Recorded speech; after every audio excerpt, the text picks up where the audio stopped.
নিয়ে গিয়ে করি তাকে জেডা অন্যরকমে তাই আমাদের গেম এই যে সুরতাল দা পোস্টমর্টেম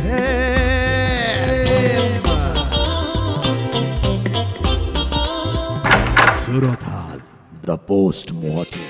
দর্শক এই মুহূর্তে যে যেখানে যে অবস্থায় সুরতালের এই বিরক্তিকর চেহারাটা দেখতেছেন তা লেখা এখন সুখবর লইয়া আজকের অনুষ্ঠান শুরু করতেছি।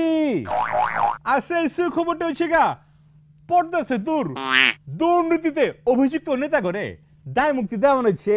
মাসালা মাসালা কি ভালো খবর আগে তালি মারে। আসলে ওনাকে কোনো দোষই নাই। কারা যে ফুলের মধ্যে পবিত্র নেতা করে লইয়া এসব উল্লাপাল্টা কথাবার্তা কয় হেগো মুখে ফুল চন্দ্রের পড়ুক থুকু ভুলে গেছে দুঃখিত হেগো মুখে কষ্ট মেরে রাখানো উচিত। কেউগা নিষ্পাপ নেতা গো পাপের বোঝা মাটির নিচে চাপা দেওয়া হয়েছে। এর থেকে বড় সুখবর কি হইতে পারে? আই হায় দর্শক এর থেকে বড় এখন সুখবর আছে কি? অবাক হয়ে গেছেন? অবাক হেন না, খারান কইতেছি দেশে মুক্তিযুদ্ধ ছিল সেই 1971 সালে। মাকে এখন থেকে কদিন পর পরই দুই একজন করে মুক্তিযোদ্ধা তৈরি হইতেছে। দর্শক আপনারা তো ভাবতেছেন দেশের যুদ্ধ থামেনি কা? না না, এই রসের খবর জানা যাচ্ছে আমাদের প্রতিনিধি মোহাম্মদ আলী। সুরতাল দ্য পোস্টমর্টেম। দর্শক 1971 সালে মুক্তিযুদ্ধ শেষ হলো, যুদ্ধ কিন্তু এখনো থামেনি। পত্রিকার পাতা প্রতিদিন খুললে দেখা যাচ্ছে যে মুক্তিযোদ্ধাদের সংখ্যা দৈনিক বেড়েই চলেছে। দেশের সবকিছুই বাড়ছে, খাবারের দাম বাড়ছে, দুর্নীতি বাড়ছে, দেশের জনসংখ্যা বাড়ছে। তাই বলে কি মুক্তিযোদ্ধাদের সংখ্যা বাড়বে না? তা কি করে হয়? কিন্তু যুদ্ধ ছাড়াই কিভাবে মুক্তিযোদ্ধাদের সংখ্যা বাড়ছে সেটাই দর্শক দেখবো আমরা এই পর্বে। তবে তা দেখতে হবে আমাদের গোপনে। আসতে পারি? আরে সচিব সাহেব যে, আসুন আসুন। আসসালামু আলাইকুম। ওয়ালাইকুম আসসালাম। বস একটা সার্টিফিকেট লাগবে। কোন ক্যাটাগরি? কয় ক্যাটাগরির আছে? কমান্ডার, সেক্টর কমান্ডার, বড় যোদ্ধা, ছোট যোদ্ধা দিলে বস বড় একখানাই দেন। হাদিয়া কত? কি 1 লাখ? কোটি কোটি এই অমূল্য সম্পত্তি আরে লাগে না। সাহেব, নীল খেত তো 1000 টাকাই বানায় দেয়। তাইলে যান নীল ক্ষেতেরটাই নেন।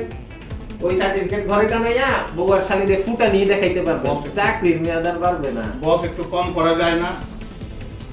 এই সার্টিফিকেট দিয়ে আপনার চাকরির মেয়াদ বাড়বে 1 বছর। 1 বছরে কামাইবেন 100 কোটি। আমারে 1 কোটি দিলে আপনার লস কি? আচ্ছা ঠিক আছে, খারান এখনই চেক সাইন করে দিয়ে যাচ্ছি। বস তাড়াতাড়ি করে। জাল চেক না তো? আরে বস আপনি তো জালের গুরু, জাল চেক দিয়ে কি ধরা খাবো নাকি? ঠিক আছে যান যান, 3 দিন পরে আসেন। তবে চেক যদি বাউন্স করে তাহলে কিন্তু আমার আর দেখা পাবেন না। জি বস, জি। আসি।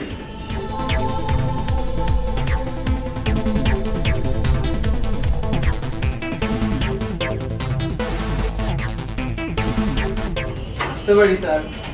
আরে সাংবাদিক সাহেব যে, আসুন আসুন, বসুন বসুন। আপনারা নাকি বেশ কিছু সংখ্যক নতুন মুক্তিযোদ্ধাদের আবিষ্কার করেছেন। আসলে মুক্তিযোদ্ধা নির্বাচনের প্রক্রিয়ায় এতদিন ভুল ছিল। এর ফলে অনেক মুক্তিযোদ্ধা আনাচে কানাচে অবহেলার শিকার হচ্ছিল। আমরা তাদেরকে খুঁজে বের করে এনে সার্টিফিকেট দিচ্ছি। মহান স্যার, আপনাদের মতো মানুষ তো আর যুগে যুগে জন্মায় না। কিন্তু স্যার আপনারা এই মুক্তিযোদ্ধাদের কোন তালিকায় রাখছেন? ওই যুদ্ধের সময় যারা যুদ্ধ দেখেছে তারাও তো মুক্তিযোদ্ধা, যুদ্ধের বিপক্ষ তো আর নেয়নি। আর যুদ্ধের সময় যারা জন্মগ্রহণ করেছিল তাদেরকেও তালিকায় রাখার চেষ্টা করছি, কারণ বড় হলে তো তারাও যুদ্ধ করতো। কি বলেন? জি স্যার, অবশ্যই। কিন্তু এই সার্টিফিকেটে নাকি হেডকোয়ার্টারে সাইনই নেই। সাইন নাকি আপনি নিজেই দিয়েছেন? আরে ধুর, সাইনি কি সব? ওনারা ব্যস্ত মানুষ, এসব ছোটখাটো কাজে ওনাদেরকে ডিস্টার্ব করা কি ভালো দেখায়? আমরা আছি না, দীর্ঘ 5 বছরের অভিজ্ঞতা এই সাইন অনুকরণের কাজে। সেই অভিজ্ঞতাটাকে কাজে লাগাতে হবে না? জি স্যার, অবশ্যই কাজে লাগাবেন। কিন্তু আপনাদের এই ব্যাপারে আর কোনো পরিকল্পনা আছে? অবশ্যই আছে, সেটা ভবিষ্যৎ প্রজন্মের জন্য। সেই আয়োজন চলছে পাশের রুমে, যান দেখে আসুন। ধন্যবাদ স্যার আপনাকে। দর্শক বুঝতেই পারছেন, শুধুমাত্র মুক্তিযুদ্ধে যারা অংশগ্রহণ করেছেন তারাই নয়, যারা মুক্তিযুদ্ধ দেখেছেন তারাও পাচ্ছে মুক্তিযোদ্ধার সার্টিফিকেট। চলুন দেখেছি পাশের কক্ষে কি হচ্ছে। আসতে পারি স্যার? আসুন আসুন। আরে মোহাম্মদ আলী, আসুন আসুন বসুন। দেখুন আমাদের সফলতা। তো স্যার আপনারা কি করছেন? মুক্তিযুদ্ধের অগ্রিম সার্টিফিকেট দিচ্ছি। মুক্তিযুদ্ধের অগ্রিম সার্টিফিকেট? স্যার একটু খুলে বলবেন। ধরুন এখন যারা স্কুলে পড়ে তারা একসময় সরকারি কর্মকর্তা হবে, সচিব হবে, মন্ত্রী হবে। ভবিষ্যতে তাদের যেন চাকরি পেতে কোনো সমস্যা না হয় অথবা চাকরির মেয়াদ বাড়াতে যেন কোনো সমস্যা না হয়, তার জন্য তাদেরকে আমরা অগ্রিম সার্টিফিকেট দিয়ে রাখছি আর কি।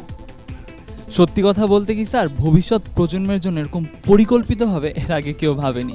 কিন্তু এই ছোট ছোট বাচ্চাদের মধ্যে আপনারা কিভাবে আসল মুক্তিযোদ্ধাদের খুঁজে পাচ্ছেন? আপনি তো নিশ্চয়ই আমার আগের রুমে গিয়েছেন, সেখানে মুক্তিযুদ্ধদের সার্টিফিকেট দেওয়া হচ্ছে। মুক্তিযুদ্ধকালীন সময়ে যারা জন্মগ্রহণ করেছে অথবা যারা মুক্তিযুদ্ধের গল্প শুনেছে, এক অর্থে তারাও তো মুক্তিযোদ্ধা। আমার কাজ হচ্ছে তাদেরকে খুঁজে বের করা এবং তাদেরকে মুক্তিযুদ্ধের সার্টিফিকেট দেওয়া। কিন্তু স্যার এই যে ছোট ছোট বাচ্চারা মুক্তিযোদ্ধার গল্প শুনেছে, সেটা আপনি কিভাবে নিশ্চিত হচ্ছেন? এটা তো খুব সোজা একটা বিষয়। ধরুন তাদেরকে আমরা ডাকছি, ডেকে তাদেরকে একটা প্রশ্ন জিজ্ঞেস করছি। এই ধরেন যেমন মুক্তিযুদ্ধ কবে হয়েছিল, কত সালে হয়েছিল, কাদের সাথে হয়েছিল। এই প্রশ্নগুলো যদি তারা পেরে যায় তাহলে ধরেন তারা অর্ধেক পাস। এরপর তাদেরকে ডেকে মুক্তিযুদ্ধকালীন সময়ে যে আমাদের যে অস্ত্রগুলো ব্যবহার হয়েছিল সেগুলোর ছবি দেখাচ্ছি। সেগুলো যদি তারা ঠিকঠাক মতো চিনতে পারে তাহলে তারা ফুল পাস। তখন তাদেরকে আমরা মুক্তিযুদ্ধের সার্টিফিকেট দিয়ে দিচ্ছি। গ্রেট স্যার, ভবিষ্যৎ প্রজন্মের জন্য আপনাদের পরিকল্পনা তো ব্যাপক। দর্শক বুঝতেই পারছেন, একটি মুক্তিযোদ্ধার সার্টিফিকেট বদলে দিতে পারে আপনার ভবিষ্যৎ, বাড়িয়ে দিতে পারে চাকরির মেয়াদ। তবে আপনি কেন বসে আছেন? যদি মুক্তিযোদ্ধার গল্প শুনে থাকেন কিংবা দেখে থাকেন সরাসরি, তবে আজই যোগাযোগ করুন। Surathal, the post-mortem. বুদ্ধিটা পেলাম খারাপ না। এই সার্টিফিকেটের অনেক ফায়দা।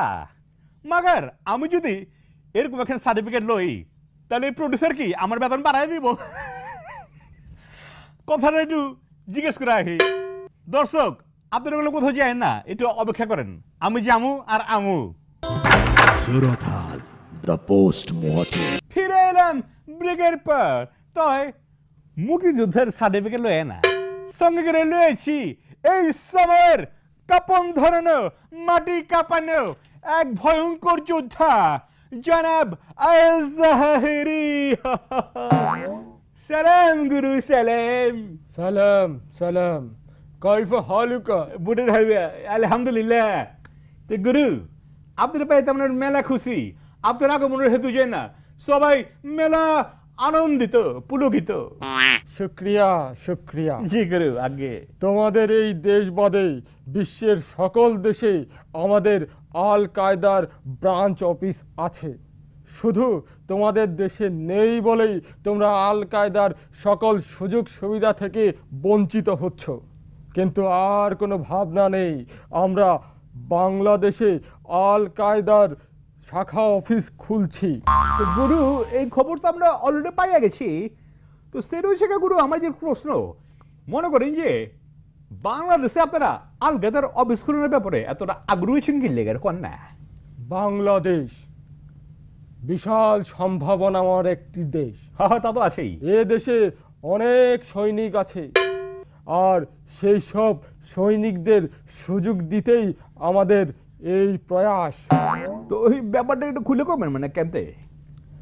এই যে ধরো, এই বাংলাদেশে যেসব সৈনিক আছে হ্যাঁ, তারা হ্যাঁ। শুধু ককটেল আর ওই যে ক্ষুদ্র ক্ষুদ্র কিছু অস্ত্রপাতি ব্যবহার করে। কিন্তু এদেরকে যদি সুযোগ দেওয়া হয় তাহলে এই সব সৈনিকরা এই ককটেলের পরিবর্তে মিসাইল ছুড়বে, রকেট বোমা ছুড়বে, আইসা আমারে কি করলেন গুরু? প্লেন ছিনতাই করবে, আরো অনেক কিছু করবে। তাই আমাদের এই উদ্যোগটা হচ্ছে এ দেশের সোনার ছেলেদের আদর্শ সৈনিক গড়ে তোলা। তো যে মানে গুরু, বুঝতে পারছি আমি আপনার কথা শুনে ডরে গেছি গা। মানে সেটা হচ্ছে এই সম্ভাবনাময়, মানে কোথায় পাইবেন এই সৈনিক খুঁজে? তোমাদের এই দেশের টেলিভিশন মিডিয়াগুলো আমাদের ব্যাপক প্রচারণা করছে। অতএব আমাদের এই সৈনিক সংগ্রহে কোনো সমস্যাই হবে না। এখন শুধু অফিসের ঠিকানাটা হলেই সব কিছু বলে দিতে পারবো। তো কোন শ্রেণীর লোকজন আপনাকে আল কায়দায় যোগদান করবার পারে বলে আপনি মনে করতেছেন?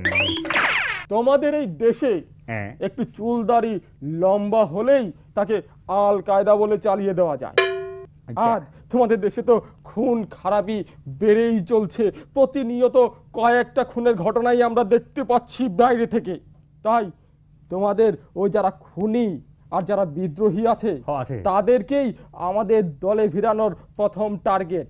আর তারা যেহেতু লুকিয়ে ছাপিয়ে থাকে, পালিয়ে থাকে, অতএব তারা আমাদের এই দলে যদি অংশগ্রহণ করে তাতে তাদেরও লাভ আর আমাদের দলটাও মজবুত হবে। খাইছে আমারে কি কইছেন এটা মা গো, নতুন ব্রাঞ্চ চালু করার পরে প্রথম পদক্ষেপ কি হবে এটা একটু কবে নাম করে। এতক্ষণে একটা সহি প্রশ্ন উত্থাপন করেছো সুরত আলী। জি জি গুরুজি। আমাদের প্রথম হ্যাঁ। জিহাদ হচ্ছে সুন্দরীদের ত্বক রক্ষা করার জন্য, এবং তারা যেন তাদের ত্বক রক্ষা করতে ঘর থেকে বের না হয়। তো গুরু মানে যেটা শেখা তার মানে কি সুন্দরী নারী রেখালে গর্বিত হান্দা থাকবো বাইরে বলা। আর সেটা ঠিক নয়, তারা বের হবে, আলবত বের হবে, আচ্ছা কিন্তু তারা তাদের ত্বক রক্ষা করার জন্য তারা হিজাব পরবে, যাতে করে রৌদ্রের আলো, বাইরে ধুলাবালি তাদের ত্বকে আঘাত করতে না পারে। বুরকাকে এ দেশের জাতীয় পোশাক হিসেবে আমরা বাস্তবায়ন করব। এই তো বুঝলাম তো গুরু, যেটা বুঝলাম যে আপনারা মানে নারী মানুষ নিয়ে বেশি মজগুল, বেশি গবেষণা করে ফেলেছেন। তো পুরুষগুলোকে কি করছেন? পুরুষগুলোকে কি আপনাকে কোনো চিন্তা ভাবনা নাই গা? আলবত আছে, আলবত আছে। তো কি কর না একটু? পুরুষদেরকে শক্ত, মজবুত, সামর্থ্যবান করে দেওয়ার জন্য তাদেরকে আমরা জিহাদি প্রশিক্ষণ দেব। খাইছে আমারে তো তো বুঝলাম তো গুরু জি, যে আপনারা মানুষের অমঙ্গল কামনা থুকু বলে এসে মানে আপনারা মানুষের যে মঙ্গল কামনা করতেছেন বহুত ভালো। তো আমার প্রশ্ন তো শেখা, আপনার তাহলে এই আন্ডারগ্রাউন্ডে থাকেন গেলে? একটা প্রশ্ন করলে তুমি, আন্ডারগ্রাউন্ডে কেন থাকি? আরে শোনো, সব কিছুর আন্ডারগ্রাউন্ডের প্রতি মানুষের আকর্ষণটা একটু বেশি মানে কিরকম বুঝে করবেন? এই যেমন ধরো, তুমি আন্ডারগ্রাউন্ড মানে কি বলতে তুমি কি বুঝো? মানে গোপনে গোপনে। জি জি জি জি। গোপনে গোপনে কি তুমি মোবাইলে ওই সমস্ত ভিডিও দেখো না? কি কোন গোপনে গোপনে কি তুমি ওই সমস্ত ওয়েবসাইট খোলো না? কি করতেছেন রাস্তা করতে? আমাদের সংগঠনটাও ঠিক সেই রকমই গোপনে গোপনে। যে মানে কি কোয়েল আছেন বেফাস কথাবার্তা করতেছেন আপনি, বুঝলাম না তো। গুরু এই রোগ তো খালি আমার নয়, তো সবের ভিতরে আছে, আপনার ভিতরে তো বেশি আছে নাউজুবিল্লাহ। আচ্ছা আমাদের সংগঠনটা নিষিদ্ধ হলেও এর প্রতি কৌতূহলটা অনেক বেশি, আর এ কারণে এর জনপ্রিয়তাও অনেক বেশি। জি জি বুঝতে পারছি। তো গুরুজি, আমেরিকার মতো বিশাল বড় দেশ থাকতে আপনার আমগো মতো বাংলাদেশের মতো ক্ষুদ্র একটা দেশে অবস্থ করছেন, এতে করে আপনার ইনকাম কেন হইব? বুঝলাম না তো। তুমি তো দেখি ব্যবসা পাতিও বুঝো না। এই যে সারা বিশ্বে আল কায়দা যতগুলো ব্রাঞ্চ অফিস আছে, এগুলোর অর্থের উৎস কোথায়? কোথায়? এই যে তোমাদের মতো এই বাংলাদেশেই। তাই নাকি? এই বাংলাদেশের অর্থ দিয়ে আমরা সারা বিশ্বের আল কায়দার নেটওয়ার্ক চালাই। আর যে তুমি যে বলছো আমেরিকার কথা, আরে আমেরিকা তো আমাদের জন্য স্বর্গ। আমেরিকায় আমরা বসবাস করি। আর কিছু পাতি নেতা যারা ছোটখাটো আর কি, এখনো বড় হয় নাই, তাদেরকে আমরা আফগানিস্তান, পাকিস্তান ওই সমস্ত জায়গায় পাঠিয়ে দেই। বিশ্বের তাবৎ মানুষ, বুদ্ধিজীবীরা তাদের নিয়ে ব্যস্ত থাকে, আর আমরা আমেরিকায় বসে তামাশা দেখি। সবই তো বুঝলাম। আচ্ছা গুরু, আমার গোপন এখন প্রশ্ন আছে, সেটা হচ্ছে এই যে মনে করি যে মৌলভীবাজারে, সিলেটের যে মৌলভীবাজার, হ্যাঁ, কদিন পর পরই গোলা বারুদ অস্ত্র মস্ত্র যে পাওয়া যেতেছে। তা আমার প্রশ্ন হচ্ছে এগুলোকে আপনারা কি মজুদ করে রাখছেন নাকি? মজুদ করতেছেন এগুলো, জমা করতেছেন? আরে ধর্মিয়া, ওই সব অস্ত্রপাতি দিয়ে আমাদের ছোট ছোট বাচ্চা পোলাপানরাই তো খেলাধুলা করে।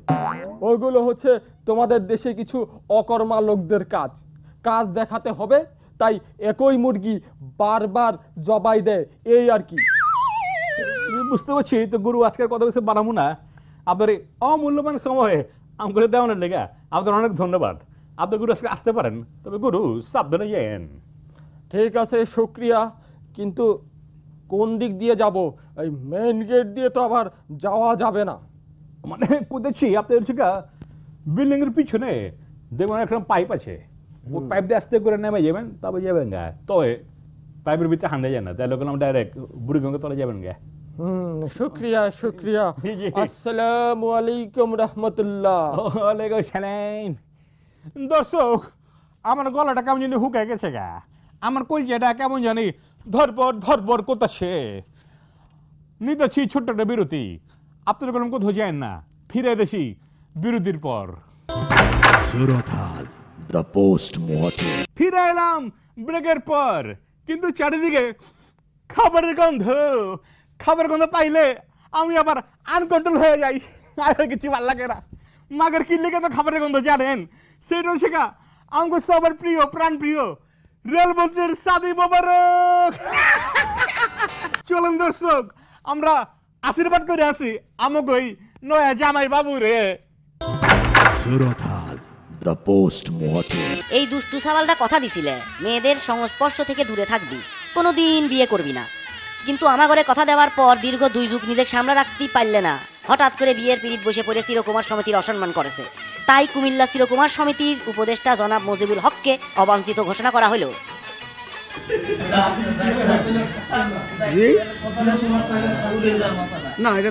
তিনি জীবনের 67টি বসন্ত কাটিয়েছেন একা, একলা খাটে ঘুমিয়েছেন কতদিন তা জানা নাই। তবে চিরকুমার তালিকায় নিজের অবস্থানটি বেশ পাকাপোক্তভাবেই অর্জন করে নিয়েছিলেন। তিনি আর কেউ নন, আমাদের অতি প্রিয় রেলমন্ত্রী। চিরকুমার থাকার প্রবল ইচ্ছা থাকা সত্ত্বেও বেপরোয়া হৃদয়ের দাবির কাছে হার মেনেছেন। এবার ট্রেনের ইঞ্জিনের সাথে যোগ হচ্ছে নতুন বগি, আর এ খবরে ক্ষুব্ধ হয়ে কুমিল্লা চিরকুমার সমিতি থেকে তাকে অবাঞ্ছিত ঘোষণা করা হয়। তবে তার এই অতি রোমান্টিকতায় মুগ্ধ হয়ে কেউ কেউ আবার তাকে আশীর্বাদও করেছেন।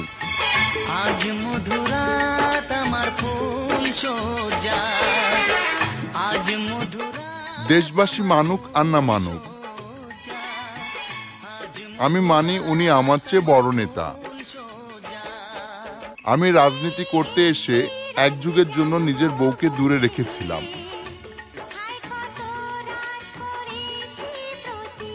কিন্তু উনি রাজনীতিকে সময় দিতে গিয়ে যুগের পর যুগ বিয়ে করেননি। আপনার জীবন সুখে ভরে উঠুক। বিয়ে হলো একটি চিরস্থায়ী সম্পর্কের লাইসেন্স। ইহা লিভ টুগেদারের চেয়ে অনেক ভালো। উনি অন্যান্য চিরকুমারদের মতন নন। আপনার হৃদয়ের প্রতিটি বগি ভালোবাসায় ভরে উঠুক।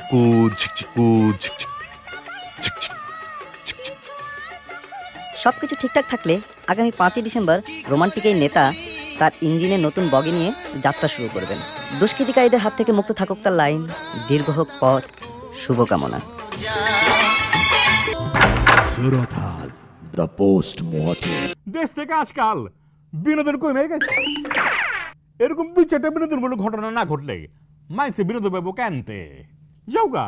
দর্শক, এখন খবর তো দেওয়া হয় নাই, সেটাই শিখা দেশে নাকি নতুন রাজাকারের আবির্ভাব হচ্ছে। হায় আল্লাহ, কয় কি এই আধুনিক যুগের রাজাকার কেমতে যাওগা। আমগো প্রিয় নৌমন্ত্রী এই রাজাকার খুঁজে বাইর করছেন। মন্ত্রী কইছেন মুক্তিযুদ্ধের সময় যারা মানুষের প্রাণ হরণ করছে তাকে আমরা রাজাকার কই। উনি আরো কইছেন নদীরও প্রাণ আছে, আরে নদী যারা হত্যা করে তারও শিখা এই যুগের রাজাকার। প্রণাম করতে বাবু, প্রণাম, সালাম। আপনাকে অজস্র ধন্যবাদ করতে বাবু, আপনার ভিতরে এই ফিলিংসটা জাগানোর লেগা। দর্শক, চারিদিকে বন্যা, জলোচ্ছ্বাস, ভূমিকম্প, খুন খারাপের হাহাকারে অত্যন্ত আত্মকাম আসে এই মানবতার ফিলিংসটুকু জায়গায় উঠুক, এই প্রত্যাশায় দেখা হইব আগামী পর্বে। আজকে লেখান এখানেই শেষ করতেছি। সেই পর্যন্ত আপনারা ভালো থাকবেন, সুস্থ থাকবেন। শুভেচ্ছা সবাইকে। Surotal, the post-mortem.